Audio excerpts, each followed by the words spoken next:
যে মানুষটি নিজের মুখে মাছি বসলেও হাত না থাকায় তাড়াতে পারেন না, তার বিরুদ্ধেই পুলিশের ওপর হামলা ও পাথর ছোড়ার অদ্ভুত অভিযোগ তুলে আটক করা হলো। প্রশাসনিক চরম গাফিলতি ও উদাসীনতার এমন এক চাঞ্চল্যকর ঘটনা ঘটেছে পাকিস্তানের রাজধানী ইসলামাবাদের কারপা এলাকায়।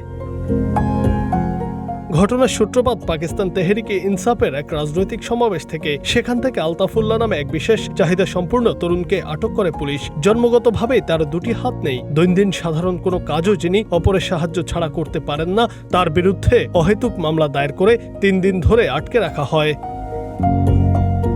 অবশেষে আদালতে শুনানি চলাকালে উন্মোচিত হয় এই চরম অসঙ্গতি। বিচারকের সামনে আসামির আইনজীবী তুলে ধরেন যে হাত না থাকায় যে মানুষের পক্ষে এক গ্লাস পানি পান করাও অসম্ভব, তিনি কিভাবে এই ধরনের হামলায় অংশ নিতে পারেন। আদালত স্বচক্ষে তার শারীরিক অবস্থা দেখে অবাক হয়ে যান এবং অভিযোগের কোনো ভিত্তি না থাকায় অবিলম্বে আলতাফুল্লাহকে নিঃশর্ত মুক্তির নির্দেশ দেন।